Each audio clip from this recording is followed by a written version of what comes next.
Olá pessoal, eu sou Lara Marinho e esse é o Clube do Livro. Se inscreve no canal, deixa seu like e bora para mais um encontro do clube? Olá galera do Clube do Livro, como é que vocês estão? Hoje a gente vai falar de um tema bem interessante. A gente vai continuar falando sobre aquele livro da Ellen Wood que eu tô lendo, que eu terminei na verdade agora, que é o livro Em Defesa da História, um livro em que ela organizou, ele tem vários autores, e ela fez a organização desse livro. E a gente falou já do primeiro capítulo, que é o capítulo que a própria Ellen Wood escreve, conversa, e ela contextualiza o que é o pós-modernismo, que é o que o livro vai criticar, né? O livro é uma crítica ao pós-modernismo em suas diversas facetas. E eu resolvi trazer mais 2 capítulos do livro pra gente falar. Hoje a gente vai falar do capítulo sobre a ciência e no próximo vídeo a gente vai falar sobre o capítulo relacionado ao feminismo. Resolvi trazer só esses 3 capítulos, até porque eu já comecei minha nova leitura, que é bem legal, pra quem é da área do direito vai gostar bastante. E vamos lá, enfim, né? Gente, a questão da ciência no pós-modernismo é muito interessante. E eu até tenho uma questão pessoal com a questão da ciência. Por quê? Eu venho de uma família que é muito negacionista, cientificamente falando, no sentido de medicina. Eles têm um medo gigantesco de medicina, de remédio, de tomar remédios da indústria farmacêutica, nananã. Então, de certa forma, eu até entendo, até porque eu concordei com eles por muito tempo e fui muito levada por esses discursos. De certa maneira, eu entendo que existe sim, né? Óbvio, a gente vive no capitalismo, existe uma indústria farmacêutica e ela vai ditar regras, ela vai impor limites até na forma como a gente estuda, na forma como a gente consegue promover remédios e curas e limitações em relação a isso. Inclusive, quando a gente pensa na superação do capitalismo, a gente está falando também de um acesso à saúde de melhor qualidade, em que pessoas pobres possam também vencer o câncer, porque hoje em dia o câncer ele não é uma doença tão letal para pessoas ricas igual ele é para pessoas pobres. Então, realmente existe algo de podre na indústria farmacêutica, mas a questão é, as pessoas chegaram a um ponto de confusão e negacionismo tão grande que as pessoas começaram a ver a indústria farmacêutica como uma mentira e elas preferem viver uma espécie de idade média contemporânea no sentido de adoecer e não querer tomar remédio, de é, enfim, de não querer ir no médico, de não confiar em médicos, etc. E eu vejo isso demais na minha família. Então, quando eu li esse texto e tal, eu entendi que o pós-modernismo, que é algo que parece estar tão distante dessas ideias relacionadas a ideias mais conservadoras ou a ideias, enfim, esquizofrênicas do novaerismo, sei lá.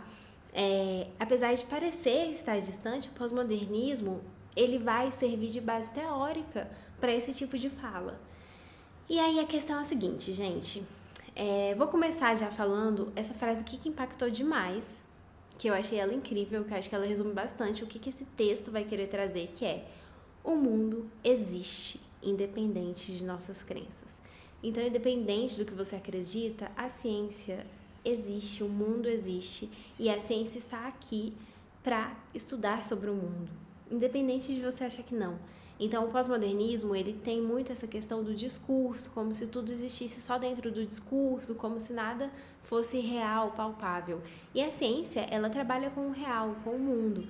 Então, independente do que você acredita, do que eu acredito, do que o meu grupo, a minha religião, enfim, acreditamos, o mundo, em alguns aspectos, ele vai girar, independente da gente achar que não. Independente da gente achar que ele é plano, ele vai girar e vai capotar. E aí, o que acontece? Esse texto ele foi escrito pela Mira Nanda, que é uma mulher indiana, e o nome o título do texto é Contra a Destruição, Desconstrução da Ciência. Histórias cautelares do terceiro mundo. Ela vai mostrar que a ciência moderna, para os pós-modernos, é entendida não como um conhecimento universalizante válido sobre o mundo natural, mas como um construto particular ou étnico da sociedade ocidental. Torna-se fácil perceber que a ciência, como parte do despotismo imperialista do Ocidente, contra o qual os chamados outros têm que resistir em nome da sobrevivência cultural e do anti-imperialismo. Então, o pós-modernismo, ele vai falar que a ciência nada mais é do que uma espécie de cultura étnica ocidental da Europa, do homem branco, nananã, e que é uma imposição em cima dos grupos minoritários, por assim dizer, dos povos do sul do mundo. E aí, o que acontece? O pós-modernismo, em suas vertentes mais radicais, tendem a ver o conhecimento científico como apenas mais uma narrativa ou discurso do poder, o que significa que eles vão invalidar a ciência, o que significa que eles são anticientíficos. Citando mais uma vez a Mira, esses movimentos procuram subordinar a racionalidade científica a tradições locais. Portanto, são incapazes de investigar cientificamente essas mesmas tradições, muitas das quais são visivelmente antiliberais e opressivas para as mulheres e outros grupos marginalizados. E aí ela vai entrar aqui num fato que ela também vai falar mais para baixo, que não é porque existe alguma tradição que essa tradição tem que ser respeitada no sentido, a tal ponto de da gente fechar os olhos para problemas dessas tradições, sabe? Em nome de uma atitude pós-moderna, de uma atitude respeitosa, o pós-modernismo ele vai querer olhar as tradições a partir das narrativas que são contadas e ele vai validar essas narrativas sem fazer uma pesquisa científica, sem olhar essas narrativas a partir de uma perspectiva científica. Então, tudo que é falado é válido. E aí, ela parte de uma sociedade, por exemplo, que é extremamente machista, uma sociedade onde as mulheres, elas são muito subjugadas, existe muito, por exemplo, estupros, assim como no Brasil, né, gente? Então, assim, é uma sociedade que tem os seus pontos de questão de classe, de questão de castas, que são pontos muito negativos, mas que o pós-modernismo fala, não mexa, porque a cultura é sagrada e se você falar mal, você está sendo ocidental, você está sendo esses cientistas ocidentais que gostam de ser imperialistas para cima da cultura dos outros. Então, as ciências, e aqui no caso ela está falando de ciências humanas, nesse caso, ela fica impossibilitada de poder falar sobre alguns assuntos, de poder trazer alguns assuntos, porque senão ela vai estar sendo desrespeitosa. Então, o pós-modernismo, ele tem essa perspectiva. E aí ela vai falar que ela vai partir de uma tese que é a tese da construção social do conhecimento científico. É diferente reconhecer que a ciência é construída socialmente, a ciência realmente é construída socialmente, assim como tudo no mundo. Não significa negar a realidade material. Nenhum dos sociólogos clássicos da ciência foi um antirrealista. Existe historicidade no conhecimento. A ciência, ela é construída socialmente, inclusive ela teve vários momentos da ciência em que nós temos exemplos de pseudociências que são pseudociências racistas. Existem vários casos dentro da ciência de abusos com os seres humanos, por exemplo, em experimentos em seres humanos, ou abusos com os animais, em experimentos com animais.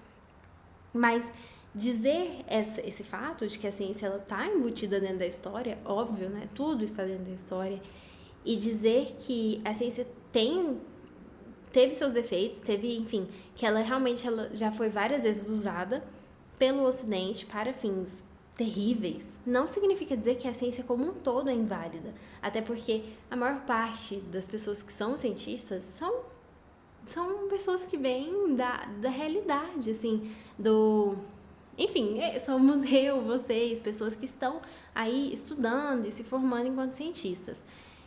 O pós-modernismo, por outro lado, ele cria uma ideia de que os cientistas que estudam o mundo natural fazem uma interpretação dele segundo os seus interesses e pressupostos sociais. Isso faria com que, na prática, diferentes grupos sociais enxergassem diferentes verdades. Então, o pós-modernismo ele vai pregar essa destruição da verdade, porque eu tenho a minha verdade, você tem a sua verdade, é isso aí. Eles consideram os valores como os árbitros dos fatos e não percebem a realidade para além dos nossos valores, para além das nossas crenças. O fato de que a realidade existe, quer a gente acredite ou não, eu posso ter a crença de que a gente não vive numa sociedade machista. Isso não faz com que a realidade material deixe de ser machista só porque eu acredito. Então, a experiência da autora com a biologia, inclusive, ela vai nessa linha de raciocínio.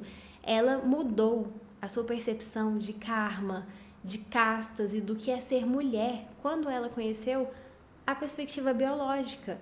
A ciência foi, é claro, instrumentalizada de maneira errada várias vezes, mas, por exemplo, essa questão da percepção biológica do que é ser mulher, de você perceber que muito do que a gente acredita que é ser mulher é só uma construção social, e é só uma construção social patriarcal, a gente começa a perceber que a gente não precisa ser aquilo que é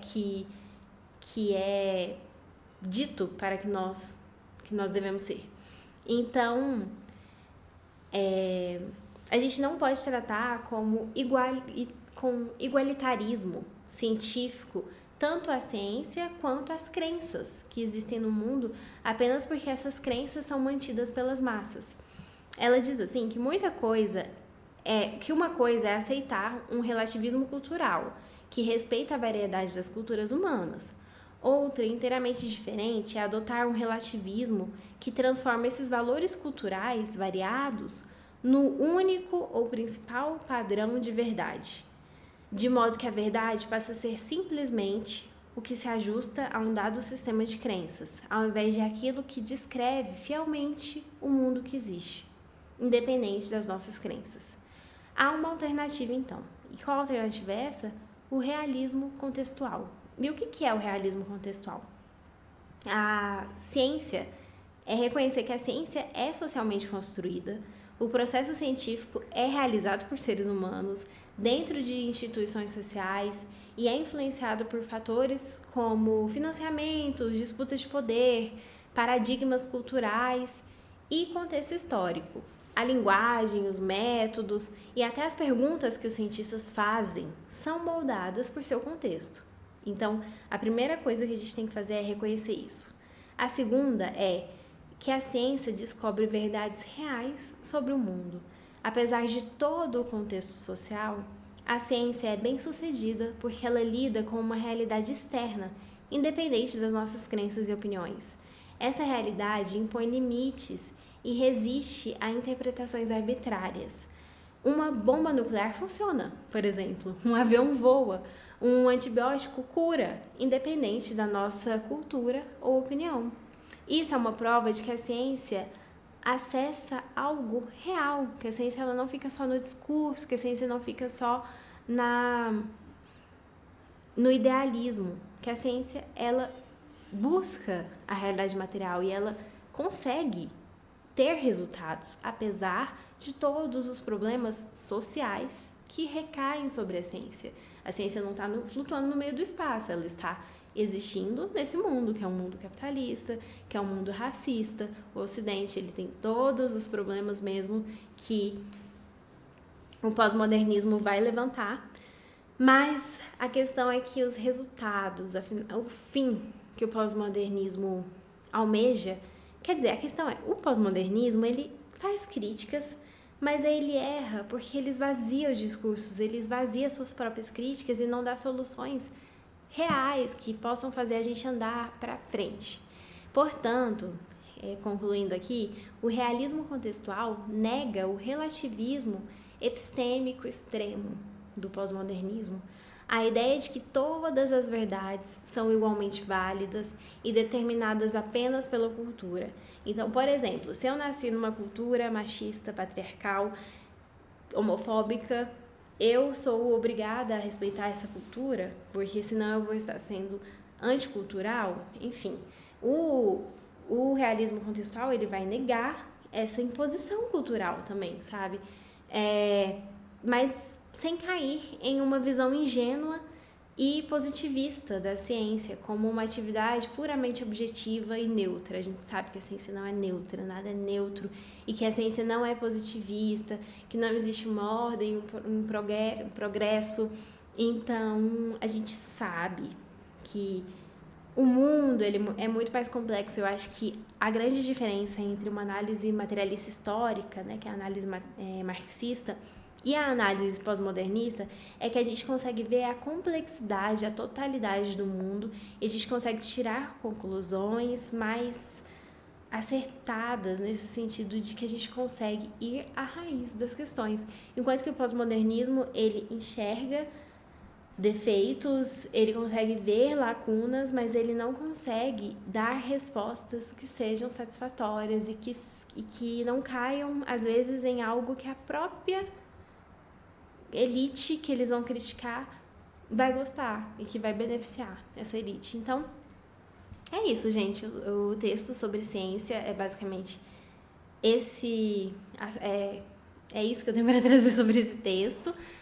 Semana que vem eu vou falar sobre o texto do feminismo e depois a gente vai falar sobre o livro do Pachucanes, acho que eu tô falando certo, que é um jurista da União Soviética que faz uma análise sobre o direito, uma análise completa, e é muito interessante. Eu estou fazendo direito, eu estou no 6º período do curso de direito, né, minha 2ª graduação. Então, para me radicalizar dentro do curso, para não ficar só presa nos discursos que a gente tem acesso ali dentro, né, que são discursos bem liberais, conservadores, positivistas, enfim, esses assuntos a gente vai falar nos próximos vídeos. Mas, enfim, para me radicalizar dentro do direito, eu resolvi ler esse autor e eu tenho certeza que vai ser uma leitura muito boa e que eu vou trazer aqui e a gente vai dialogar sobre ela. Então, tchauzinho, até a próxima!